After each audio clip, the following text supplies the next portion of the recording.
आता गुन्हा दाखल झालेला आहे. आता आपली पुढची भूमिका काय असते? हे 4 दिवसापूर्वीच ज्यावेळेस पोलीस प्रशासनाकडनं आरोपींना मारहाण होत होती, दबक्या आवाजामध्ये त्यांचे नातेवाईक आम्हाला सांगत होते की आरोपींना मारहाण होते, भाऊ याच्यामध्ये प्रचंड मारहाण करतायत आणि तुमचं किंवा मुलाचं नाव घेण्याचं त्या ठिकाणी सिरीज करतायत. परंतु जर गुन्हा घडलेला असेल तर तुम्ही त्या पद्धतीने तपास केला पाहिजे. तुम्हाला ऑनलाईन ट्रान्झॅक्शन असेल तर तुम्ही ते ठरलं पाहिजे. तुम्ही बघा ना, मयूरबेटच्या अकाउंटवरती ट्रान्झॅक्शन कोणाचं झालेलं आहे त्याचं स्टेटमेंट रेकॉर्ड केलं का तुम्ही? ते बघितलं पाहिजे. त्याची बँक स्टेटमेंट काढा, कोणी कोणी पैसे ट्रान्सफर केले त्यांना तुम्ही पकडा. तुम्ही कारण नसताना राजकीय हेतूने प्रेरित होऊन एखाद्या व्यक्तीला फसवायचं. याआधीसुद्धा लोकसभेच्या आधीसुद्धा 4 वेळा प्रयत्न झाला बडगुजर कुटुंबांना अडकवण्यासाठी. काय झालं? न्यायदूतीवरती आमचा विश्वास आहे, आम्ही फाईट करू. तरी आज त्यामध्ये अडकवत असतात. सत्य बाहेर येईलच, पण विधानसभेच्या निवडणुकीसाठी तुम्ही जर असे षडयंत्राने जर निवडणूक जिंकण्याचा प्रयत्न करत असेल तर कदापि शक्य होणार नाही. शिवसेना उद्धव बाळासाहेब ठाकरे ते निष्ठावान शिवसैनिक आहे, ते निश्चितपणाने ह्या फाईट करतील, लढा देतील आणि विजय पण मिळवतील. भाऊ, आता आपली भूमिका काय असणार आहे पुढची?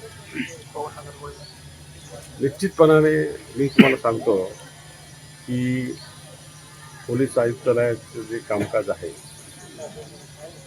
त्याच्यावरती मला शंका निर्माण नाही करायची, पण पवननगरच्या गोळीबारामध्ये 8 लोक आहेत, त्यांना अजून अरेस्ट केलेलं नाही.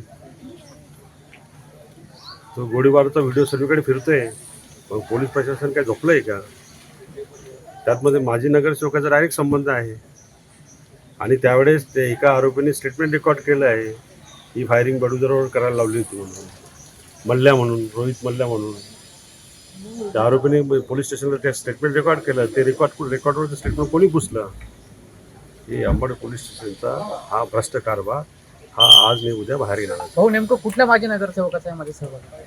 मी नाव घेऊन त्यांना मोठं नाही करणार आणि तो व्हिडिओ कोणत्या तुम्हाला पण पक्षाचे? माहिती आहे. कोणत्या पक्षाचे? पक्षाचं सुद्धा नाही नाव नाही घेणार त्यामध्ये. तुम्ही थेट आता नाशिक पोलिसांवर आरोप करताय. नाशिक पोलीस स्टेशनच्या अंबड पोलीस स्टेशनच्या बाबतीमध्ये मी बोलतो आहे की पवननगरचा जो फायरिंगचा व्हिडिओमध्ये 7 ते 8 आरोपी आहेत, त्यामध्ये मल्ल्या म्हणून जो पोरगा आहे त्याने स्टेटमेंट रेकॉर्ड केलं आहे की बडगुजरांवरती गोळीबार करायला एका माजी नगरसेवकांनी सांगितलं होतं, परंतु ते रेकॉर्डवरती का नाही घेतलं गेलं?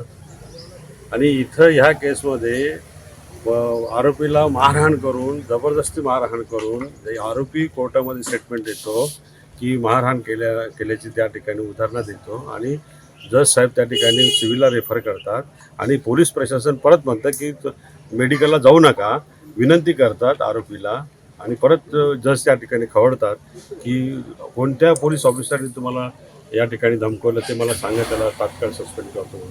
म्हणून जज साहेबांनी गंगापूर पोलीस स्टेशनचे PI त्या ठिकाणी बोललं आणि त्यांच्या ताब्यात हा अंकुश शेवाळे दिला आणि आज या ठिकाणी सिव्हिलला त्या ठिकाणी चौकशी होते, मारहाणीबद्दल त्या ठिकाणी मेडिकल तपासणी होते.